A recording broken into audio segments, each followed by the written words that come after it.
Bienvenue dans cette séance de cours de compilation. Donc, au niveau des 2 dernières semaines, nous avons déjà traité les langages pour préparer ce cours de compilation. Nous avons aussi présenté les automates et on a consacré une dernière séance de travaux dirigés pour prendre euh, la maîtrise des langages. Alors, je vais reprendre la définition de la compilation en littérature en passant par la définition d'un langage machine et vous allez voir l'utilité de la théorie de langage des éléments qu'on a introduits au niveau de la première et la deuxième section. Alors là, comme définition de la compilation en littérature, une compilation et la fusion ont un texte unique de textes d'origine différente. Alors, ceci nous permet d'avoir une définition littéraire, mais notre objectif sera de définir la compilation en informatique. Pour ce faire, nous allons commencer par déjà définir le langage machine, utilisé par la machine pour comprendre ce que un développeur peut lui donner comme instruction. Les instructions écrites par le développeur doivent être traduites en un langage compris par la machine. Alors, le langage machine a comme alphabet 0, 1. 0 pour il n'y a pas de courant électrique, 1 pour présence de courant électrique, et ceci permet de communiquer avec la machine à travers ce langage. Et si on arrive à avoir une sorte de transformation de ce que vous êtes en train d'écrire dans un langage structuré vers le langage compris par la machine, va permettre à tous les utilisateurs, au lieu de communiquer directement avec la machine par le langage machine, d'utiliser un langage structuré, ce que vous êtes en train d'étudier aujourd'hui, comme le langage C, comme le langage Java. Vous écrivez en ce langage et un programme fait la compilation à partir de ce langage vers le langage machine. Et dans ce cas, les instructions vont être exécutées par la machine en utilisant le langage machine. Alors, nous allons passer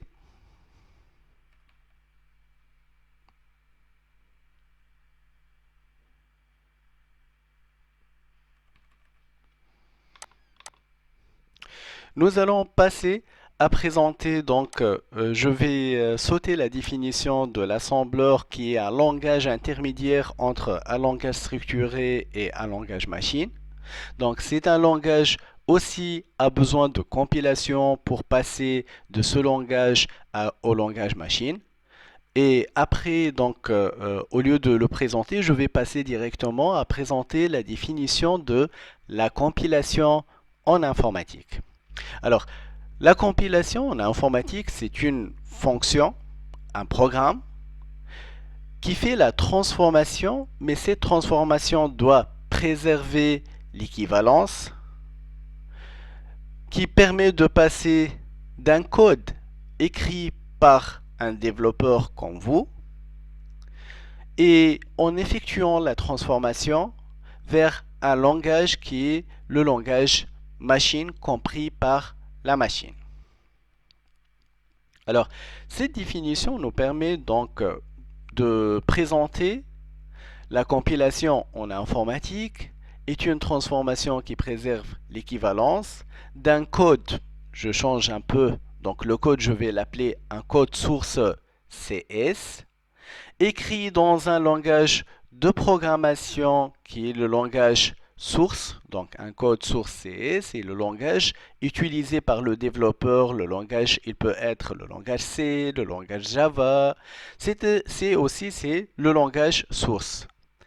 La fonction prend ce code écrit en langage source et elle va effectuer une transformation qui préserve l'équivalence en gardant exactement les instructions voulues par le développeur. Et elle va nous donner comme retour un code machine CM, c'est le code cible, écrit en langage compris par la machine, qui est le langage machine. C'est notre langage cible comme retour de cette opération de transformation. Et ceci nous permet de dire que le code source, pris comme paramètre par la fonction de transformation compilation, nous donne comme résultat un code machine. Et notre code source est inclus dans le langage source qu'on a utilisé pour écrire ce code source. Et le code machine, il est inclus dans un langage machine. Et ce langage, c'est le langage par lequel on pourrait communiquer avec une machine.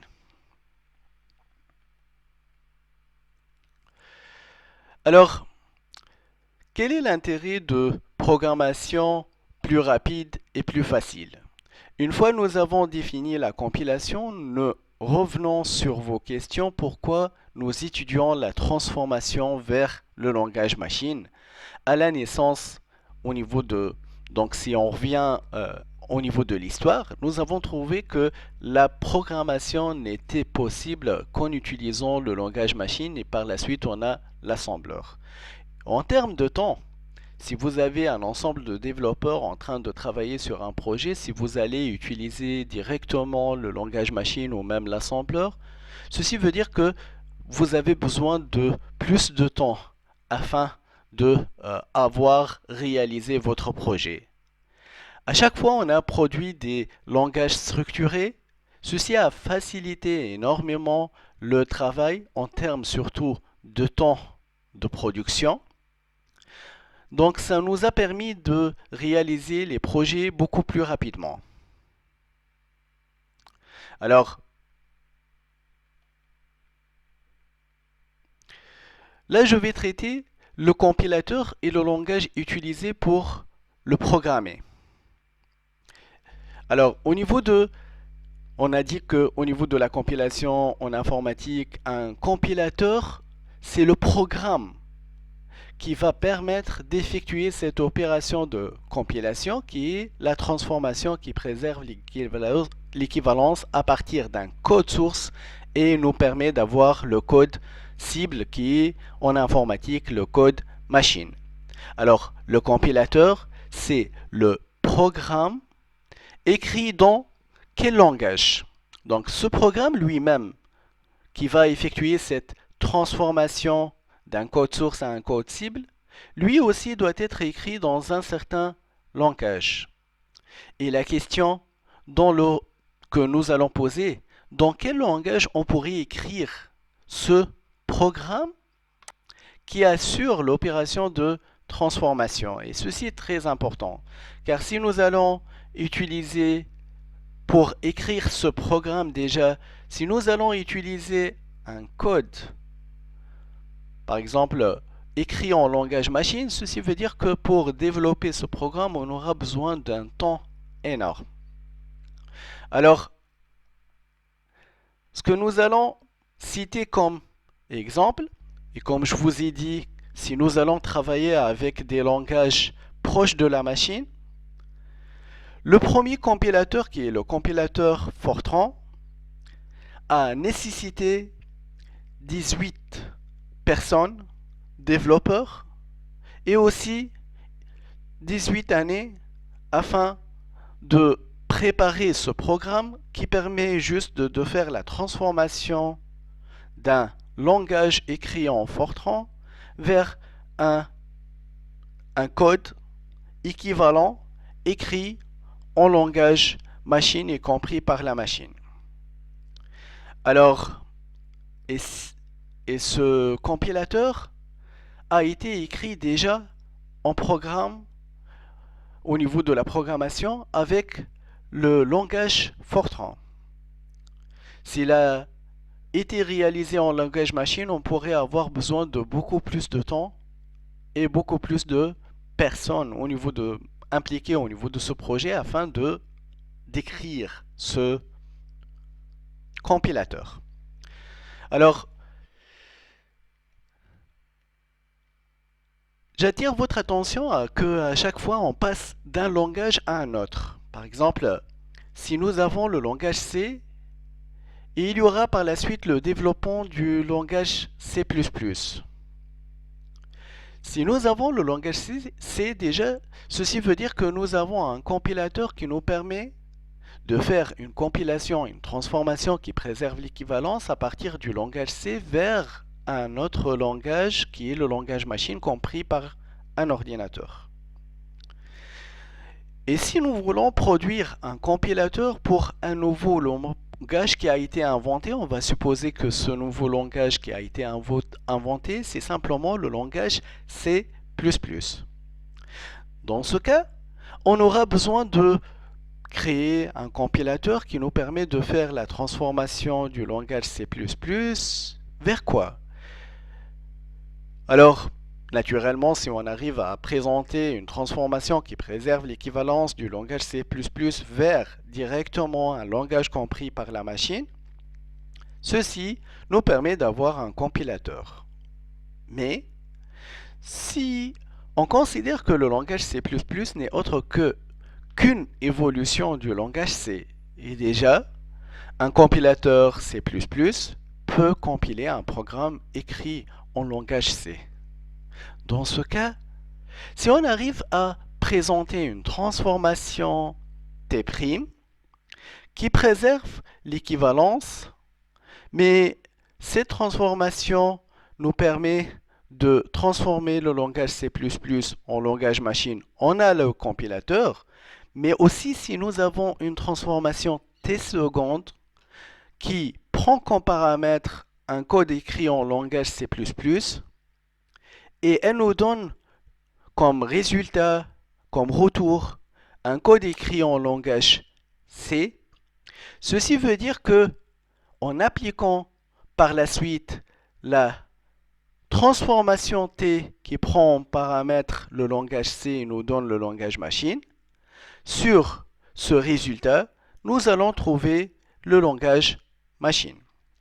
En d'autres termes, si nous avons un langage qui est une évolution d'un autre langage, il suffit de trouver une transformation T seconde qui nous permet de passer au langage qui est l'intermédiaire vers le langage machine. Et dans ce cas, cette transformation est suffisante afin d'avoir un compilateur, un nouveau compilateur pour passer au langage machine du fait que la transformation T seconde appliquée au langage C++, le tout, on lui applique une transformation T qui nous permet de passer au langage machine, et ceci veut dire que nous avons déjà produit un compilateur pour le langage C++ en produisant uniquement un compilateur d'un langage C++ vers le langage C, et par la suite utiliser le compilateur qu'on a déjà pour le langage C afin de faire la compilation vers le langage machine. Alors, ceci nous permet d'avoir les résultats suivants. Si nous avons une transformation T, une transformation T', ces deux transformations ce sont que de programmes de compilation. Alors, si nous avons que la transformation d'un langage L1 nous donne un langage machine, et la transformation T' nous permet de passer au langage L1, ceci veut dire que il existe forcément une compilation T seconde telle que T seconde de L2 nous permet de passer au langage machine, et T seconde c'est ne autre que appliquer donc T' à L2 et T à T'L2. Donc ceci nous donne T seconde L2, c'est ne autre que appliquer T à T'L2 pour trouver la transformation de L1 qui est égale à notre langage machine. Donc le résultat, ce résultat théorique nous pourra servir énormément si, par exemple, euh, un groupe entre vous cherche à présenter, par exemple, un nouveau langage. En proposant le nouveau langage, ils vont partir d'un langage existant.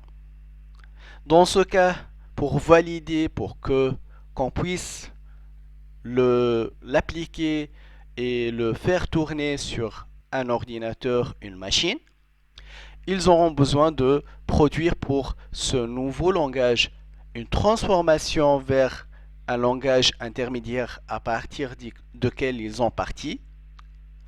Et donc, il suffit d'avoir cette transformation, par la suite appliquer le compilateur qui existe pour le langage là où ils ont parti. Ceci veut dire que vous avez la possibilité de prendre un langage de programmation et essayer de produire à partir de ce langage de programmation un langage. Est-ce que ça va être plus structuré ou moins structuré? Alors généralement, lorsque nous allons présenter un nouveau langage, nous allons faire de sorte que nous cherchons à faciliter la tâche pour le développeur. Ceci veut dire que nous allons présenter un langage qui sera plus structuré, plus facile à utiliser par le développeur.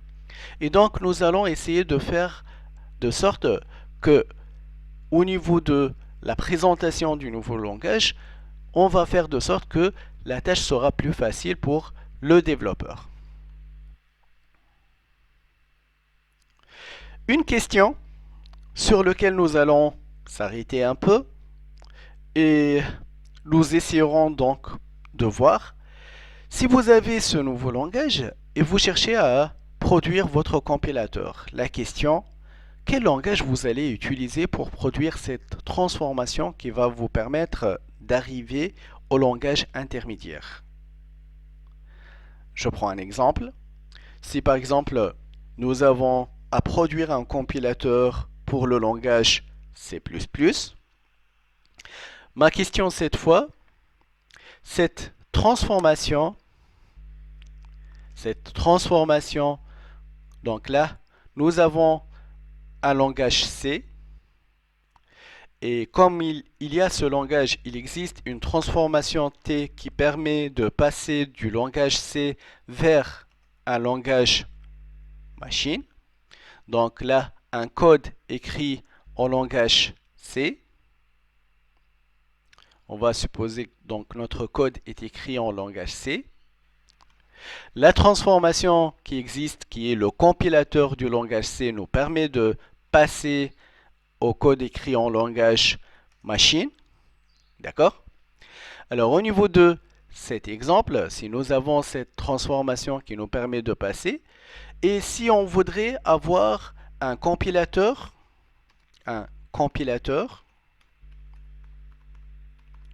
pour un nouveau langage qui est le langage C++. On veut avoir un compilateur, on veut développer un compilateur pour un code écrit en langage C++. Alors pour ce code qui est écrit en langage C++, on a dit qu'il suffit d'avoir une transformation T' qui va prendre en paramètre le code écrit en langage C++. Si cette transformation T', si on a réussi à développer cette fonction T' qui nous permet de passer simplement à un code équivalent écrit en langage C, dans ce cas,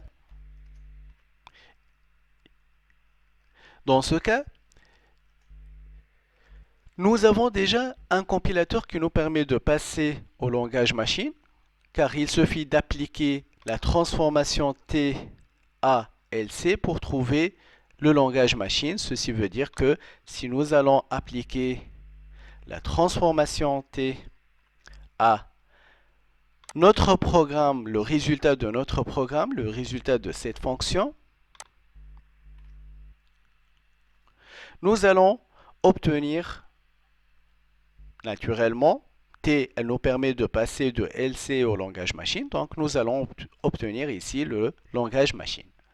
La question qu'on a posée actuellement, cette fonction T', cette transformation T' d'un langage C++ en langage C. On va l'écrire avec quel langage? On écrit T'. T'. À votre avis, peut être écrite avec quel langage? Donc, je vais écrire ici la question quel langage nous pouvons utiliser pour écrire T'. Ça, c'est notre question et là, c'est très important. À chaque fois qu'on arrive à écrire T' par un langage plus structuré, ceci va nous faciliter la tâche à écrire notre nouveau langage. Alors, ici, je reviens donc à la présentation. Et pour répondre à cette question, il est naturel si au départ nous avons la possibilité d'écrire avec le langage machine une réponse évidente, si vous voulez. Nous pouvons écrire une transformation d'un langage source à un langage cible en utilisant le langage cible lui-même. C'est-à-dire, je peux pour écrire la compilation d'un code écrit en langage C++ vers un code écrit en langage C, il est naturel, je peux utiliser le langage C. Mais pour écrire, est-il possible de faire mieux? Alors là, on va dire que si nous allons faire l'hypothèse suivante, et notre hypothèse, on va supposer que chaque langage de programmation peut être composé par des sous-ensembles. Je reviens en fait, si vous voulez, à mon tableau. On va faire l'hypothèse suivante et je vais l'appliquer sur le langage C, ce langage C. On va supposer qu'un langage, comme le langage C, il peut s'écrire comme suit. Donc on pourrait avoir le langage C. Ce n'est autre que un langage, je vais dire CN. Ça c'est oui. Oui. Juste un instant.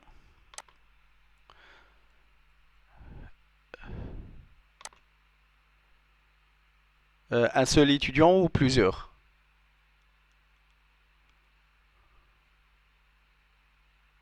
D'accord. Est-ce qu'ils peuvent réessayer maintenant?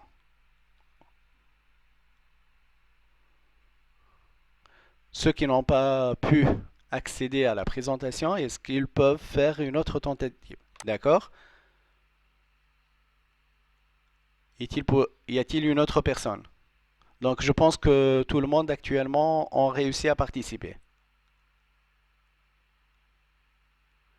Les noms que vous avez indiqués sont bien présents actuellement, non?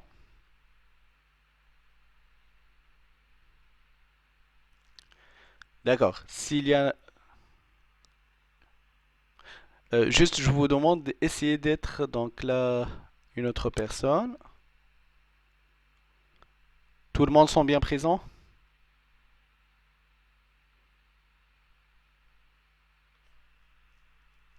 Elle essaie de refaire la tentative.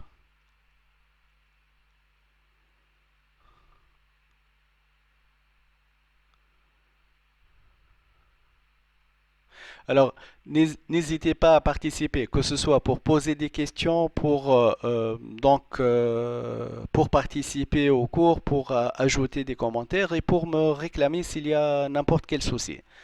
Mais ne vous inquiétez pas, toute la présentation sera enregistrée et elle sera par la suite hébergée sur un site internet, sur YouTube si vous voulez, et vous aurez l'accès à partir de votre espace de cours.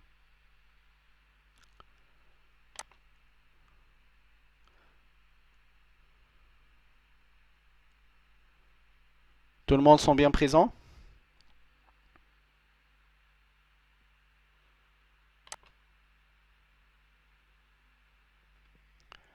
Alors, je reprends avec mon tableau. Là, j'ai dit que si nous pouvons écrire un langage, je prends par exemple le langage C, et je vais supposer que le langage C, c'est je vais noter que c'est le langage CN. Et ce langage, à l'intérieur de ce langage, on pourrait trouver un autre langage que je vais appeler CN-1. Donc, et pour ce langage CN-1, il se trouve inclus au langage C. Donc le langage CN-1 est inclus au niveau du langage CN. Et si je vais continuer à faire au niveau de mon hypothèse, je vais supposer que on a un ensemble de langages. On peut avoir un autre langage CN-2.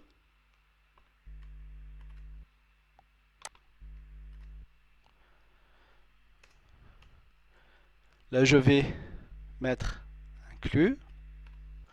Et je vais supposer que ceci va nous permettre à la fin d'obtenir un langage qui est le langage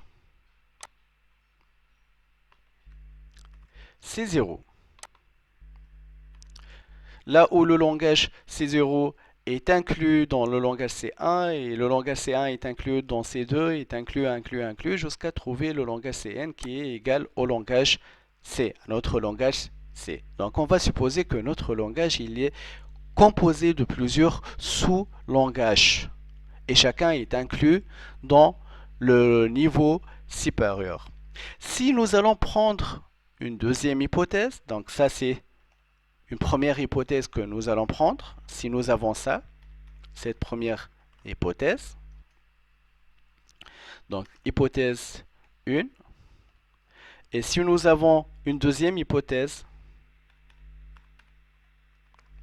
2, telle que le langage C0, notre langage C0,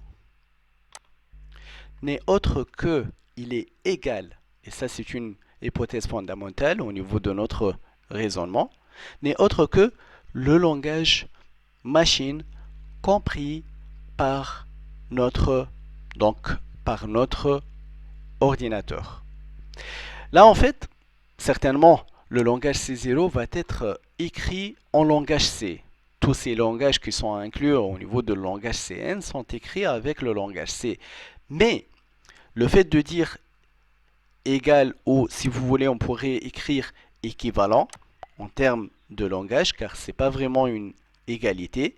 C'est-à-dire, toute instruction possible avec le langage machine, on trouve son équivalent au niveau d'un langage C0 qui est inclus au niveau de langage C, notre langage de départ. On ne pourrait pas trouver un langage ou une instruction on pourrait donner à la machine qui n'existe pas au niveau de langage C0. C'est pour ça qu'on dit qu'il y a une équivalence entre ces deux langages. Ceci veut dire que même pour le langage machine, on a la possibilité de présenter une transformation qui préserve l'équivalence entre le langage C0 et le langage CM en utilisant ce langage C0 comme ces deux langages sont bien équivalents. Alors, si nous avons ça, ceci veut dire que pour le langage CN, qui est le langage C,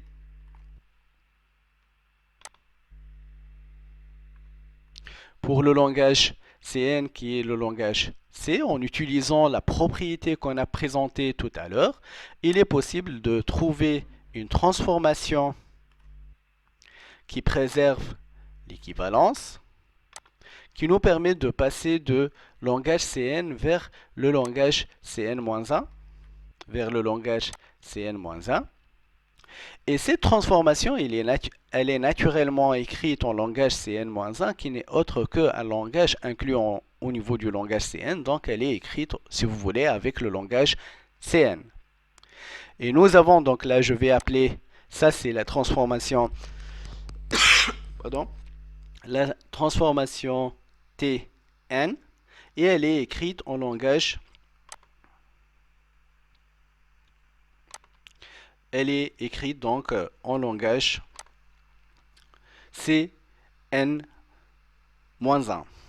Donc je vais appeler ça, c'est la transformation Tn-1 comme elle est écrite en langage Cn-1.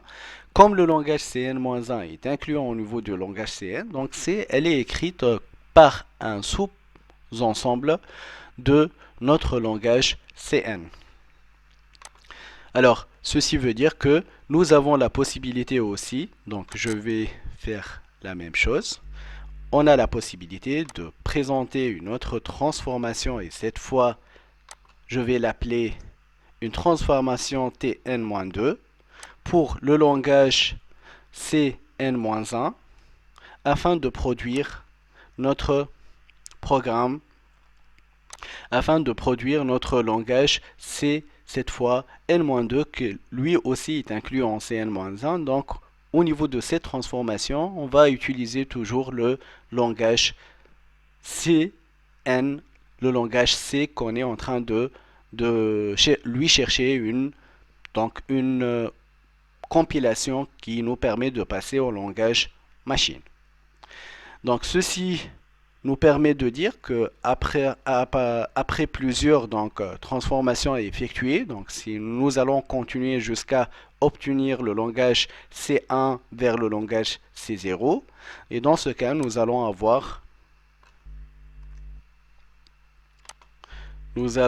avoir une transformation du langage en utilisant le langage C1 de C1 vers C0. Avec le langage C0, ce n'est autre que notre langage, celui-là, c'est notre langage machine. Donc, n'est autre que le langage machine qu'on cherche à atteindre avec les transformations. Ceci veut dire que à chaque fois, il suffit de produire une transformation comme sous-programme afin d'atteindre à produire une transformation de notre langage C vers le langage LC0 qui est équivalent au langage machine en utilisant quoi? En utilisant le langage C lui-même, comme on a fait de sorte que ces langages ne sont que des sous-ensembles du premier langage qui est le langage Cn auquel on est en train de chercher une transformation. Alors là, c'est pour le langage C. Si je vais continuer, là, et si on va produire un langage, donc si je vais continuer, donc là, je vais juste éliminer ça pour garder la même page.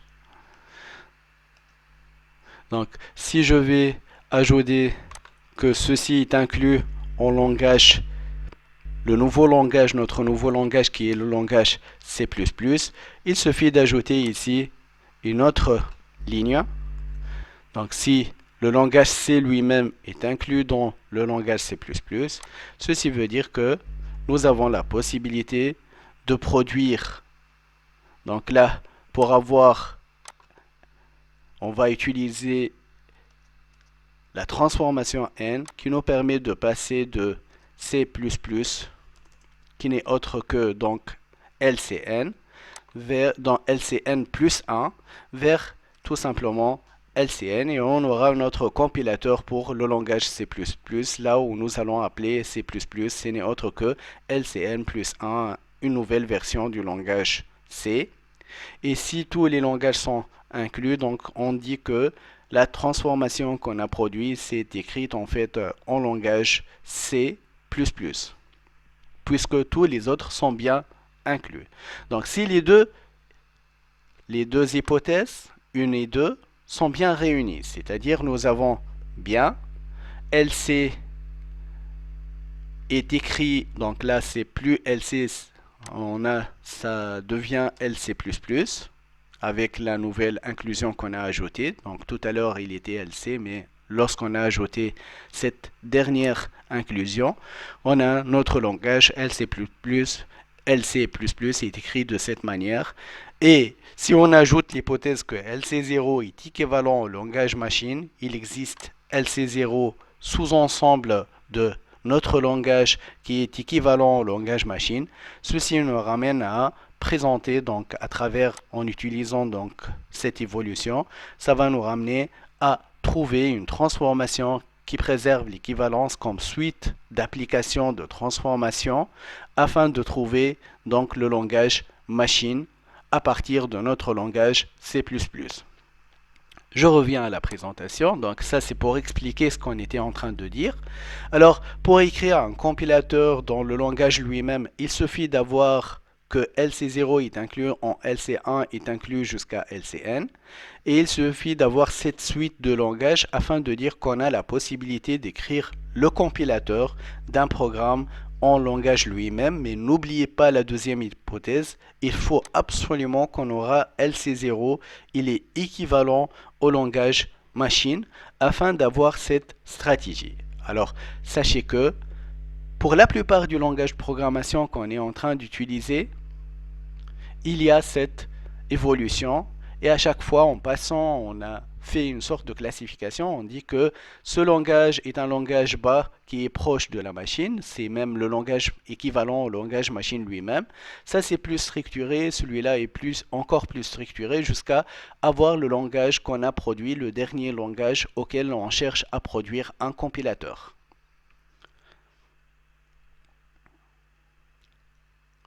Donc ça, c'est écrit la même idée de la même manière. Si pour LC0, il existe une transformation qui nous permet de passer vers le langage machine, et comme LC0 est équivalent au langage machine, donc on a une équivalence entre ces deux langages. Pour donc LC1, il y a une autre transformation qui utilise le langage LC0. C'est ce que j'étais en train d'écrire en utilisant cette propriété. Donc tout ce qu'on est en train de faire, on était en train d'utiliser la propriété suivante qui dit que pour écrire donc un compilateur T, le compilateur il peut être écrit en langage cible. Donc c'est ce qu'on est en train de faire. On est en train, au niveau de cette évolution, on est en train d'utiliser le langage cible pour écrire le compilateur jusqu'à obtenir donc la compilation du dernier compilateur du dernier langage LCN-1 et le dernier compilateur est écrit donc en LCN-1 pour le langage LCN. Ceci veut dire si nous avons une inclusion, si cette hypothèse que nous avons que les langages sont bien inclus, donc ceci veut dire qu'on est en train d'utiliser le langage CN lui-même, comme tous les langages sont inclus au niveau de ce langage, donc on est en train de faire appel à ce langage lui-même pour faire la compilation. Et si on ajoute que LCM, le langage machine, est équivalent au langage LC0, donc dans ce cas, là, le langage machine qu'on est en train d'utiliser, ce n'est autre que le langage LC0 et donc même cette compilation elle est écrite en langage LC0. Alors là, j'ai ajouté que le langage machine LC0, ce n'est autre que le fait les deux langages L machine et LC0 sont équivalents, ce n'est autre que la transformation en utilisant le langage LC0 pour transformer le langage LC0 en langage machine qui est égal, qui est équivalent si vous voulez au langage LC0. Ceci nous donne un résultat qui est très important, qui dit la chose suivante. Pour écrire une transformation d'un langage source en langage cible, nous avons la possibilité d'utiliser le langage source comme compilateur si nous avons les deux hypothèses suivantes sont bien réunies, c'est-à-dire il faut qu'il existe S0, donc à partir de ce langage source, il y a une composante qui est égale au langage machine, et il faut que notre LS0 est inclus dans notre LS, il y a une sorte de évolution entre les inclusions qui nous permettent d'atteindre LS à partir de LS0. Si ces deux hypothèses sont bien réunies, ceci veut dire que nous avons la possibilité d'écrire le compilateur d'un langage en utilisant le langage lui-même, et on n'a pas besoin de utiliser donc le langage cible. On n'a pas besoin d'utiliser le langage source pour écrire la compilation. On peut utiliser le langage cible pour le langage, je reprends. On n'a pas besoin d'utiliser le langage cible, c'est-à-dire le langage qu'on va atteindre. On peut utiliser le langage source lui-même. C'est-à-dire pour écrire, donc au niveau de notre exemple, pour écrire la compilation d'un langage C++, on peut utiliser le langage C++ lui-même. Pour écrire la compilation d'un langage, on peut utiliser comme programme le langage lui-même pour écrire cette compilation. On n'a pas besoin d'utiliser le langage résultat de la compilation pour l'écrire comme on a au niveau de la première propriété. Donc, juste, je récapitule les deux propriétés rapidement. On a une première propriété qui écrit, qui dit qu'une transformation d'un langage source en langage cible. Donc, la première propriété dit ce qui suit. On peut utiliser le langage cible comme langage de programmation. Donc, la première propriété, elle dit que T peut être écrit évidemment sans aucun souci avec le langage résultat de la compilation. La nouvelle propriété qui est la propriété 2. La nouvelle propriété qui est la propriété 2, elle nous permet de donner ce résultat. La deuxième propriété nous accorde ce deuxième résultat. Notre transformation peut être, donc elle peut être une transformation, elle peut être écrite, la fonction peut être écrite. Cette fois donc,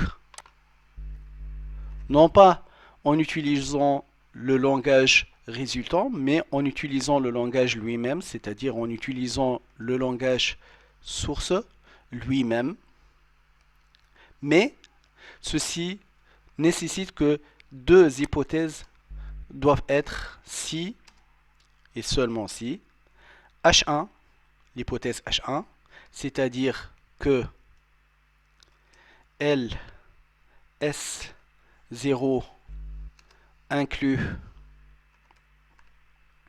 en LS et H2. Donc il faut que les deux hypothèses sont bien réunies. Il faut aussi que on a H2. Une deuxième hypothèse doit être vérifiée. Et cette H2 dit ce qui suit. LS0 doit être équivalent ou égal à notre langage compris par la machine. Donc LS0 doit être équivalent au langage machine. Donc la première propriété, là c'est évident, on pourrait utiliser le langage cible lui-même pour écrire la transformation. Mais aussi on peut utiliser le langage auquel on cherche à créer une compilation, qui est le langage source. On peut, ce langage, l'utiliser lui-même pour produire la transformation. Donc pour produire la transformation, et ceci va être possible, sauf si nous avons ces deux hypothèses que vous avez ici, sont bien réunies. Il faut que le langage qu'on va utiliser pour produire la transformation, au niveau duquel il existe un sous-ensemble inclus en LS, tel que cet sous-ensemble, comme langage LS0, il est équivalent au langage machine. Si ces deux hypothèses sont bien réunies, ceci veut dire qu'on pourrait utiliser le langage source lui-même qui est naturellement plus structuré, donc l'écriture de ce programme va être beaucoup plus facile. Et donc si nous allons l'utiliser, ceci va faire de sorte qu'on a une transformation en utilisant ce langage source lui-même.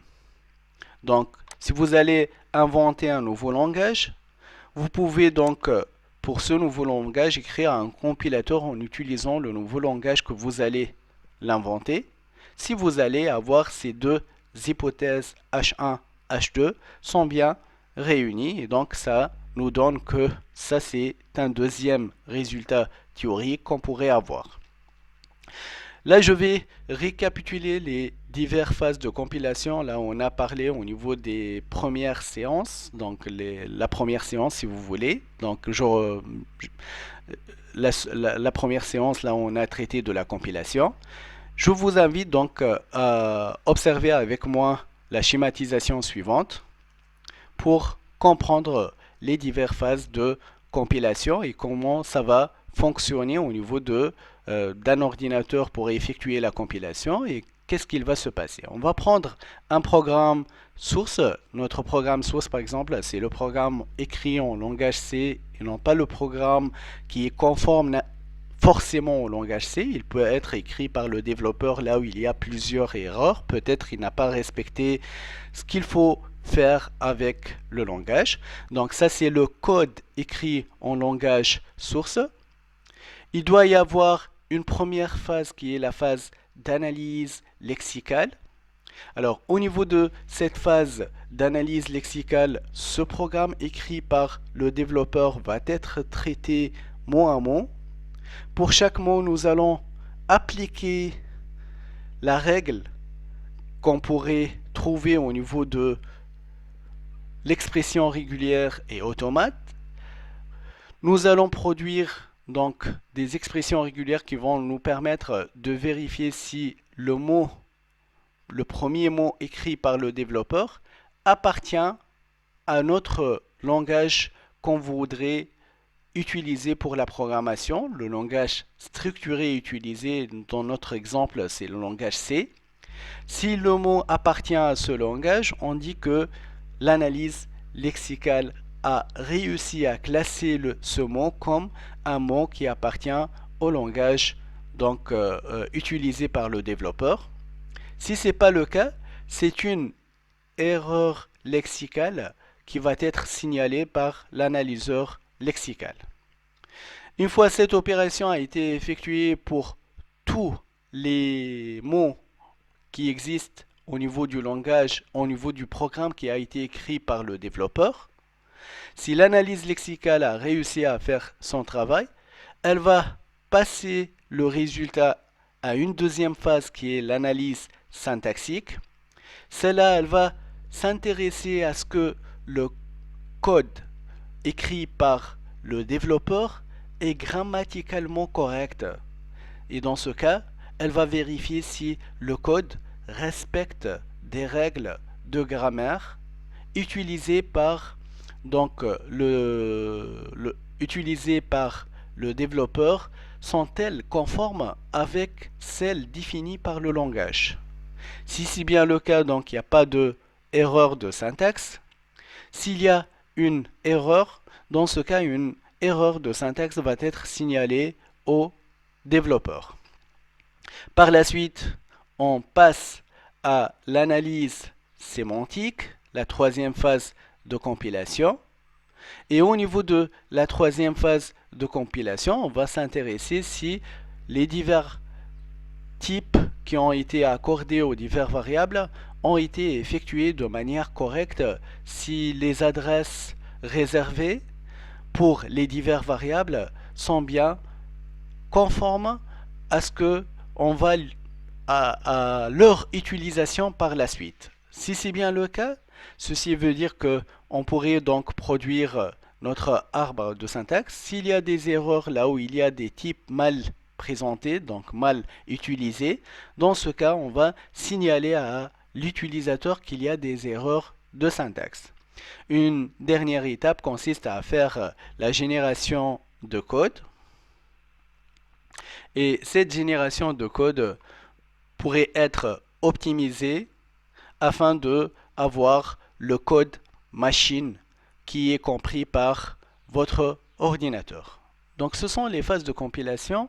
Ce que nous allons faire lors de cette séance, nous allons prendre un exemple là où nous avons traité un exemple de comment ça fonctionne l'analyse lexicale. Par la suite, nous allons voir un autre exemple, comment on pourrait effectuer une analyse syntaxique. Un autre exemple pour comprendre un peu l'analyse sémantique. Et à partir de ces trois exemples, nous allons donc avoir une idée sur les diverses phases de compilation.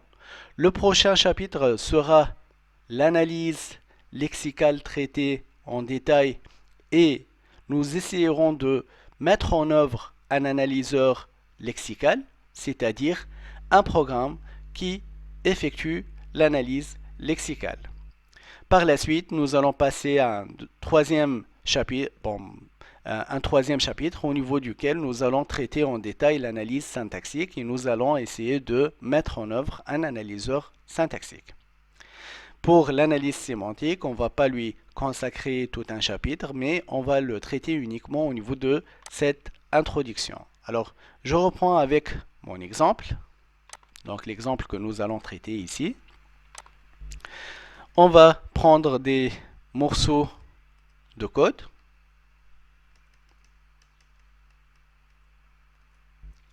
On va prendre exemple 1.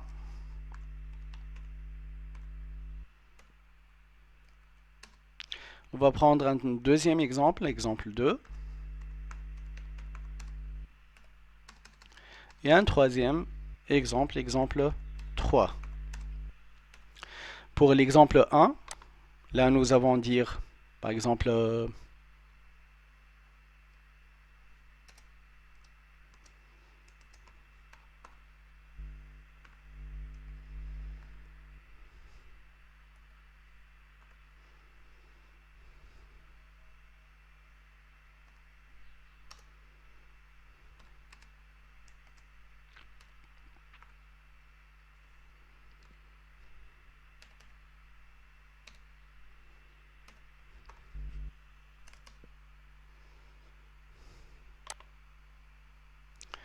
je prends juste pour avoir de l'espace, simplement le test, je laisse simplement le test pour avoir les trois exemples au niveau de la même page.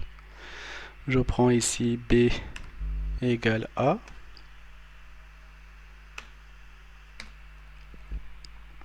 Pour l'exemple 2, je vais prendre le même exemple en changeant uniquement le mot-clé. Donc je veux prendre le même exemple juste en changeant le mot-clé.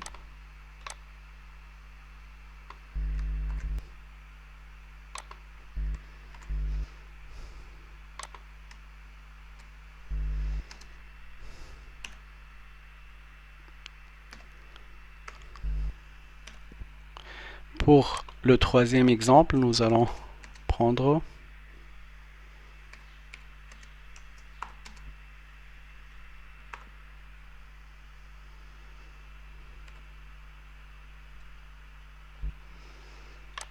et je vais prendre simplement l'instruction suivante.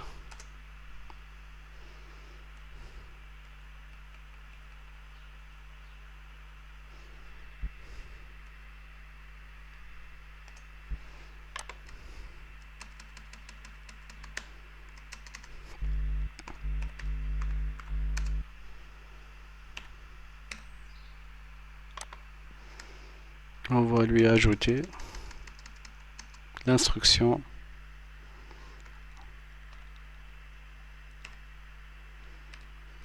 ou simplement if. On va comparer deux variables qui ne sont pas de même type. Donc ça va être notre exemple. Notre troisième exemple afin de comprendre les trois cas. Donc là c'est exemple 1, je vais ajouter comme commentaire l'analyse lexicale, pour comprendre l'analyse lexicale. Un deuxième exemple, ça va être pour comprendre l'analyse syntaxique, qu'est-ce qu'il va se passer au niveau de chaque analyse. Et un troisième exemple pour comprendre qu'est-ce qu'il va se passer au niveau de l'analyse sémantique.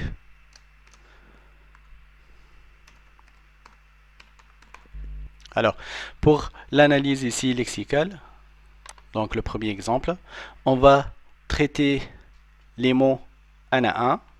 Donc là, le code, le premier mot, ça va être le mot if. Donc if, il va être classé comme mot-clé.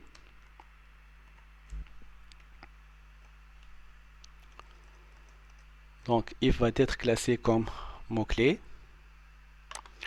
Pour le deuxième mot, donc ceci est classé sans aucun souci. Donc juste je vais reprendre l'exemple. Donc if était classé, donc je vais passer au deuxième mot. Donc ça c'est M1, le premier mot M1 égal à if. Il va être classé comme mot-clé. Je passe pour le deuxième mot. Donc là c'est pour mon deuxième mot M2. Au niveau de l'analyse lexicale, c'est une parenthèse ouvrante. Donc M2 égale la parenthèse ouvrante et ça va être classé donc sans aucun souci comme séparateur. Par la suite, nous allons prendre un A, M3 égale 1A.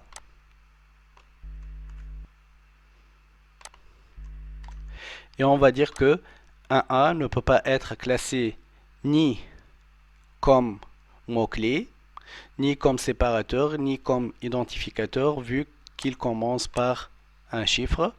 Et donc, il ne peut pas être classé par aucune des unités où on pourrait faire le classement pour ce mot. Donc là, pour le mot-clé, on va dire que c'est une unité lexicale 1.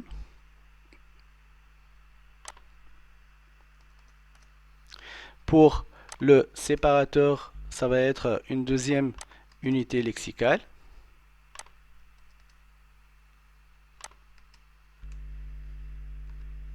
On va reprendre les définitions. Bon, pour le moment, c'est une, si vous voulez, un ensemble cohérent là où on pourrait classer les divers mots-clés. Donc on va dire que if sont les mots-clés qu'on pourrait classer au niveau d'une première unité lexicale mot-clé. Parenthèse ouvrante, donc c'est un séparateur, il peut être classé au niveau de l'unité lexicale séparateur. Un A, on ne peut pas lui trouver une unité lexicale définie inexistante. Donc on n'a pas arrivé à faire le classement à aucune des unités lexicales. Donc on va continuer. Donc inférieur, il peut être classé. 12 peut être classé comme nombre. Donc parenthèse comme séparateur. B, il va être classé au niveau de l'unité lexicale identificateur. Égal, il va être classé au niveau de l'unité lexicale opérateur donc de comparaison. A comme identificateur, point virgule comme séparateur. Donc nous allons continuer jusqu'à atteindre point virgule. À faire ces classements, donc le dernier mot, le mot MN, qui est le mot point virgule. Donc ça c'est un, dans notre cas c'est un séparateur. Il est classé donc dans l'unité lexicale 2. Il va être classé au niveau de cette unité lexicale 2. C'est ce qu'il va être effectué au niveau de l'analyse lexicale. On va avoir cette classification et on va classer tous les mots du premier au dernier au niveau des unités lexicales qui sont prédéfinies. Ces unités sont prédéfinies pour chaque langage. Alors, si nous avons ces unités lexicales qui sont prédéfinies pour chaque langage, et si nous avons effectué la classification de manière sans erreur, donc ceci nous amène à voir le résultat nous amène à voir le résultat de classification. Par contre, si nous avons trouvé que il y a un mot où on ne pourrait pas le classer au niveau d'une unité lexicale prédéfinie, dans ce cas, on dit qu'il y a, dans ce cas, il y a une erreur lexicale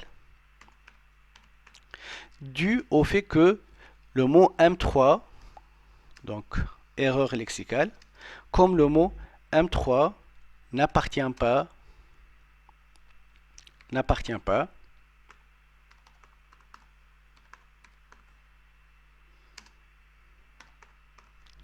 à notre langage, n'appartient pas au langage C.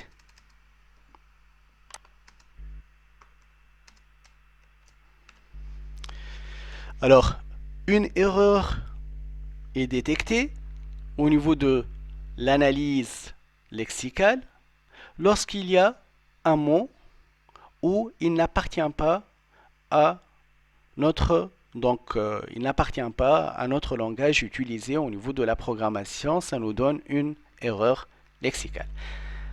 Ça, c'est au niveau de l'analyse lexicale. Et la question, comment, au niveau du prochain chapitre, nous allons traiter cette question.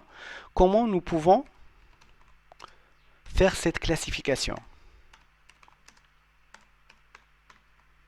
Classer MI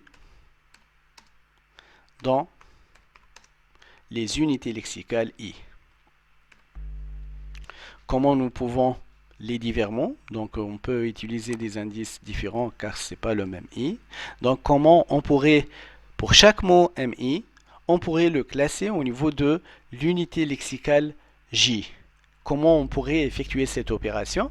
Alors nous avons consacré une partie là où nous avons parlé de la théorie de langage et les automates. Nous avons trouvé que les automates et les expressions régulières servent pour répondre à la question si M1 appartient à un langage. Alors si chaque unité lexicale peut être définie par une expression régulière, si on pourrait associer une expression régulière à chaque unité lexicale, ceci veut dire que nous avons la possibilité de présenter un automate, nous avons la possibilité de présenter, je vais mettre donc, un automate, donc si pour chaque expression régulière, nous avons la possibilité de présenter un automate J, qui nous permet, cet automate J, il nous permet de vérifier si MI appartient oui ou non. Donc il va répondre à la question, est-ce que c'est appartient oui ou non à notre oui ou non à notre automate J. Donc on va prendre le mot MI comme entrée à notre automate J et vérifier si MI est accepté ou rejeté par l'automate J, et donc est-ce qu'il appartient oui ou non au langage L. Donc ça, on va définir un langage de chaque unité lexicale J.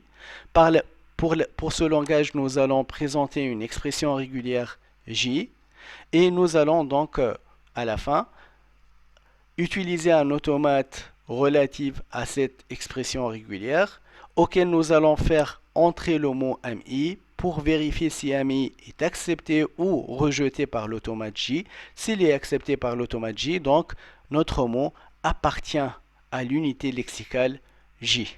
Ça sera l'approche qu'on pourrait faire pour mettre en œuvre un analyseur lexical. Je passe pour le deuxième exemple, qui est l'analyse syntaxique. Et là, on sait que au niveau de notre langage C,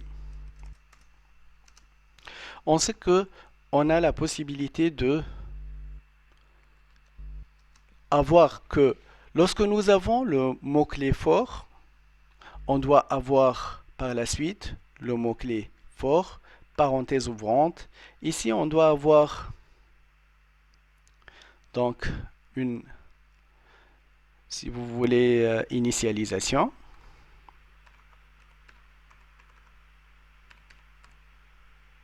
Par la suite, on doit obligatoirement avoir point virgule.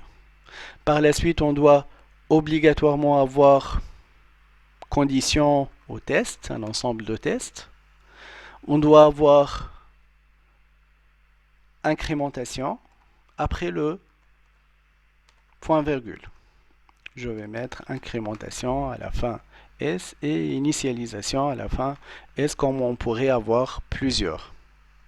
Donc ça, si vous voulez, ce n'est autre que la règle de grammaire qu'il faut respecter lorsque nous avons le mot-clé for.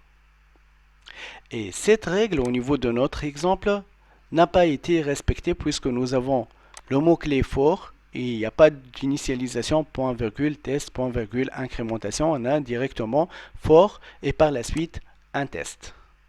Et donc, on n'a pas respecté, on dit la syntaxe, c'est-à-dire la grammaire de notre langage, ce qui donne que cette règle, donc règle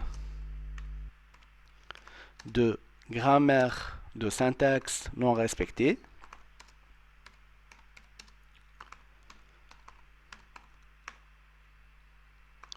donc erreur, et cette erreur, c'est une erreur syntaxique.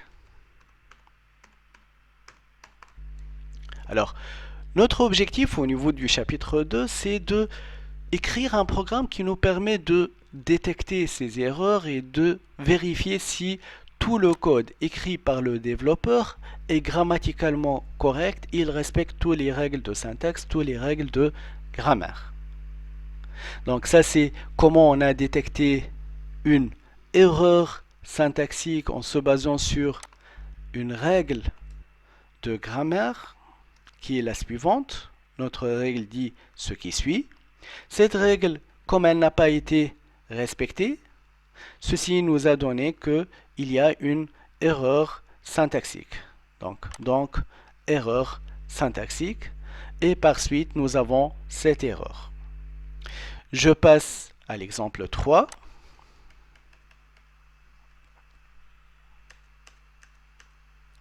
Pour traiter de l'erreur au niveau de l'exemple 3, qui est l'exemple suivant. Là, nous avons une première déclaration pour la variable A. Nous avons une deuxième déclaration pour la variable B. Par la suite, nous avons ce test qui n'a pas respecté. On est en train de comparer deux variables qui n'ont pas le même type. Lorsque vous déclarez une variable A, ceci veut dire que vous allez associer un espace bien déterminé, une adresse au niveau de la mémoire qui permet de sauvegarder les valeurs de la variable A. Et lorsque vous faites la même chose pour la variable B, vous allez effectuer la même opération. Et donc là, vous avez deux adresses différentes qui vont être associées. Chacune a une caractéristique due au type. Comme nous avons des types différents, ceci veut dire que au niveau de la comparaison, vous êtes en train de comparer deux variables de type différents, ce qui amène à une type adresse, un espace mémoire réservé.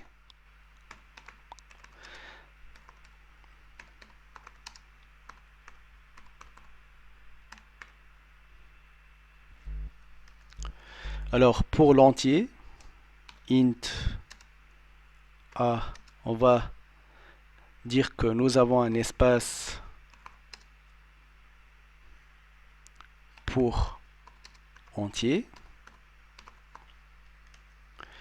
Et lorsque vous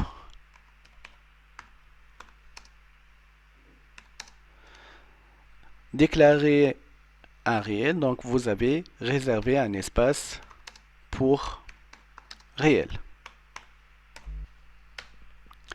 La comparaison if A est inférieur à B.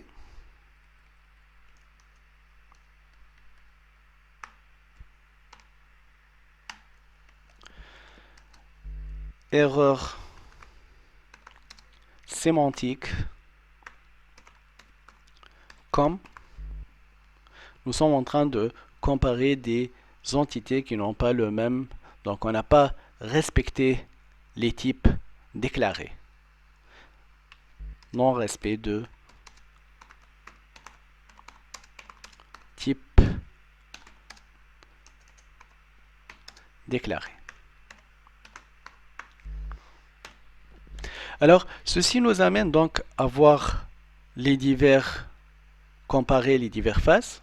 Au niveau de cette première phase, nous avons s'assurer donc au niveau de la première phase de l'analyse syntaxique, de l'analyse lexicale, nous allons s'assurer que tous les mots appartiennent au langage, donc la première phase. La deuxième phase, on va s'assurer que au niveau des règles de grammaire ont été bien respectées et donc le code écrit par le développeur est grammaticalement correct. Au niveau de l'analyse sémantique, on va s'assurer que les diverses déclarations ont été respectées par la suite au niveau de l'utilisation, au niveau des diverses affectations, au niveau des diverses opérations, là où nous avons utilisé les variables, nous avons bien respecté ce qui a été déclaré au départ. Donc, ça, c'est une idée sur les diverses phases de compilation et comment on va effectuer le travail. Notre objectif au niveau de prochain chapitre, ça sera de présenter, vous présenter une manière de mettre en œuvre un analyseur lexical. Et par la suite, l'objectif du chapitre, le dernier, donc l'analyse syntaxique, ça va être vous présenter comment on pourrait programmer un analyseur syntaxique afin de comprendre comment votre compilateur fonctionne et ceci vous aidera au niveau de l'évaluation des erreurs de votre travail si vous êtes en train de développer. Ça vous aidera à comprendre donc le processus et donc ça vous aidera à corriger aussi vos erreurs.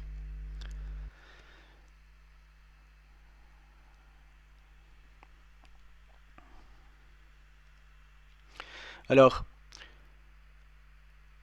donc une fois on a présenté ces diverses phases de compilation, nous allons passer donc à la partie de l'analyse lexicale à récapituler si vous voulez en complément avec l'exemple qu'on a traité. On dit que l'analyse lexicale consiste à reconnaître, récupérer les mots que nous allons les appeler tokens à partir ou lexème à partir d'une suite de caractères. Et cette suite de caractères, ce n'est autre que ce que le développeur va écrire et donc on va essayer de s'assurer que nous avons des lexèmes où on pourrait les classer dans des unités lexicales. Alors ceci est un autre exemple et je vous invite pour cet exemple d'essayer de faire le même travail que je fais tout à l'heure, c'est-à-dire de classer les divers mots. Est-ce qu'il y a ici une erreur lexicale? Et s'il n'y a pas, essayez de faire le classement. Donc si vous voulez, je vous laisse quelques instants et sinon, vous pouvez faire cette opération lors de la révision et on pourra donc passer à présenter qu'est-ce qu'il va se passer comme déjà on a présenté un exemple tout à l'heure. Donc ici, on va le traitement de l'analyse lexicale, il pourrait se faire de cette manière. On va prendre le premier mot et on va vérifier à quelle unité lexicale il appartient. On va dire que for appartient à l'unité lexicale mot-clé. On va prendre la parenthèse ouvrante, on va dire que c'est un séparateur. On va prendre le mot suivant, c'est le i, donc c'est un identificateur. Par la suite, c'est un opérateur donc relationnel. 1, c'est un nombre. Point virgule, c'est un séparateur. On va vérifier si i est un identificateur. Inférieur, c'est un un opérateur donc de comparaison, un opérateur relationnel. Vmax, ce n'est autre que un identificateur. Point virgule, un séparateur. I, un identificateur. Plus, plus, donc ce sont des opérateurs relationnels. A va être classé comme identificateur, égal comme opérateur relationnel. A, ça va être un identificateur plus un opérateur relationnel. I, un identificateur, point virgule, un séparateur. Ceci nous donne comme résultat donc que tous les éléments vont être classés de cette manière. Donc chacun il va être classé au niveau de l'unité lexicale adéquate pour préparer donc cette classification, ce qui va nous donner comme résultat à la fin un tableau au niveau duquel que le symbole numéro 10 correspond, donc c'est le symbole c'est fort, c'est le lexème fort, il correspond donc à l'unité lexicale mot-clé, il va être classé au niveau de l'unité lexicale mot-clé. On va faire la même chose pour le symbole suivant 11, 12, 13, chacun doit être classé au niveau de l'unité lexicale adéquate jusqu'à ce que nous avons terminé une table de symboles qui va passer à notre analyse, la deuxième phase, analyse syntaxique. Donc une fois on a terminé, nous allons avoir notre analyse syntaxique et donc la question c'est comment nous pouvons reconnaître ces lexèmes, ces tokens, comment nous avons la possibilité de les classer au niveau des diverses unités lexicales. J'ai indiqué tout à l'heure donc une possibilité de le faire, c'est de définir chaque unité lexicale comme un langage, lui présenter une expression régulière et présenter un automate qui nous permet de vérifier si le lexème, le mot M, si le lexème appartient oui ou non à cette unité lexicale en vérifiant que le lexème est accepté ou rejeté par l'automate associé à l'expression régulière de cette unité lexicale. Ça sera donc, c'est ce que nous allons faire au niveau du prochain chapitre. Nous allons détailler cette idée et nous allons même passer à comment implémenter cet automate.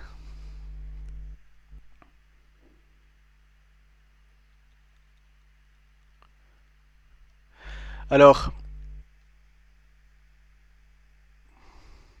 donc ceci, on l'a fait au niveau du chapitre 2.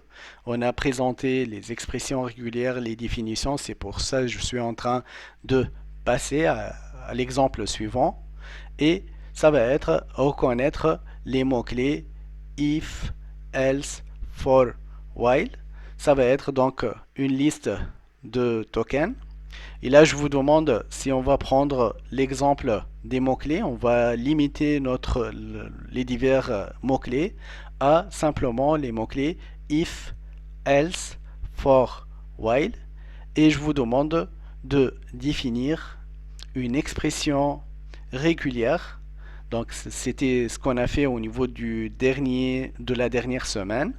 Donc là, appliqué à l'analyse lexicale. Donc là, je vous demande de définir une expression régulière permettant de reconnaître ces quatre mots et implémenter les automates permettant de représenter les diverses expressions régulières. Donc ceci passe par présenter pour chaque mot, donc pour plutôt les divers mots if, else, for, while, qui sont l'unité, qui représente l'unité lexicale mot-clé. Ça va vous permettre de représenter tout d'abord l'expression régulière. Donc, quelle sera l'expression régulière qui permet de reconnaître ces mots? Et une fois on a présenté l'expression régulière, comment utiliser les automates pour savoir si un mot, étant donné un mot M, est-ce que ce mot appartient, oui ou non, à notre unité lexicale mot-clé. Là, je reprends avec mon tableau. Et nous allons donc aujourd'hui présenter l'expression régulière qui nous permet de reconnaître si donc les mots, je vais copier les mots.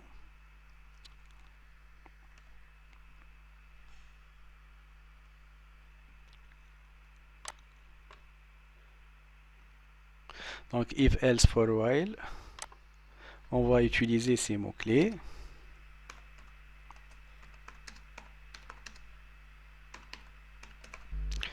Et on va présenter une expression régulière que nous allons la noter mot-clé, qui nous permet de vérifier si le mot appartient à l'une de ces expressions régulières. Donc il suffit d'avoir les divers mots peuvent être soit if, soit else, soit for, soit while, et ce n'est autre que notre expression régulière. Si nous avons un mot m, par exemple, égale, ceci ne peut pas être classé comme mot-clé. Donc ce mot, donc le i, il est présent ici, le f est présent, mais on se trouve dans un état final au niveau de l'automate et il y a un caractère qui ne peut pas être lu, donc c'est un blocage au niveau de l'automate. Ceci va faire de sorte que ce mot ne peut pas être classé par cette partie donc de l'expression régulière.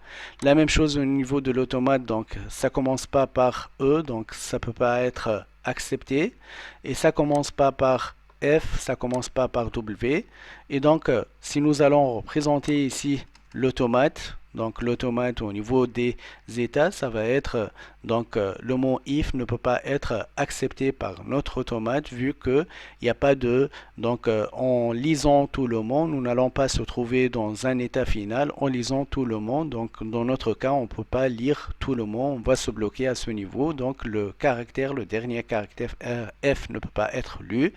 Ceci va nous ramener à dire que le mot n'est pas accepté en tant que mot clé. Alors,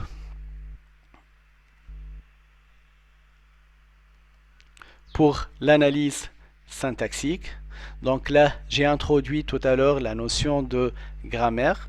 L'analyse syntaxique consiste à vérifier si l'ordre des lexèmes, donc c'est pour ça au niveau du tableau, nous avons la classification des lexèmes, mais aussi on va accorder un numéro pour chacun. Car au niveau de l'analyse syntaxique, elle va les prendre dans l'ordre accordé pour vérifier que l'ensemble de ces lexèmes qui ont été déjà classés en tant qu'unité lexicale, est-ce que l'ordre correspond à l'ordre prédéfini par la grammaire? Alors, l'analyse syntaxique va vérifier si la syntaxe du langage à partir de la définition de sa grammaire, une définition prédéfinie pour chaque langage. Donc si cette règle de grammaire a été respectée, on va dire qu'il n'y a pas d'erreur syntaxique, mais s'il y a un non-respect de la règle de grammaire, donc il y a une erreur syntaxique. Donc elle produit une présentation sous forme d'arbre de suite de tokens obtenus lors de la phase précédente. Donc c'est l'ordre qui va être vérifié à partir de ce qui a été classé au niveau de la phase de l'analyse lexicale. La question que nous allons poser à ce niveau, c'est comment effectuer cette opération. Là, j'ai expliqué comment on pourrait parler d'une règle de grammaire à respecter. On pourrait vérifier si cette règle de grammaire est bien respectée, oui ou non. Mais si cette règle de grammaire est respectée, oui ou non, est-ce qu'on a la possibilité de faire cette opération, de définir la règle, de présenter un moyen de vérifier si la règle est bien respectée, la règle de grammaire est bien respectée, oui ou non, de manière à utiliser une solution algorithmique. Donc, est-ce qu'on pourrait effectuer une vérification de grammaire en se basant sur une solution algorithmique qui nous permet de s'assurer si les règles prédéfinies au niveau de la grammaire d'un langage, si les diverses règles ont été bien respectées, oui ou non, à travers une solution algorithmique qui nous permet de voir si nous avons respecté cette règle ou les diverses règles définies par ce langage. Et dans ce cas, qu'est-ce que nous allons utiliser pour programmer la mise en œuvre d'un analyseur syntaxique? Alors, je vais laisser cette partie de présenter les grammaires lorsque nous allons attaquer le chapitre. Le prochain chapitre, le chapitre de l'analyse syntaxique. Alors, le prochain chapitre sera dédié à voir en détail comment nous allons donc présenter un analyseur lexical. Alors, je vous remercie pour votre attention. Si vous avez des questions, je suis bien à l'écoute.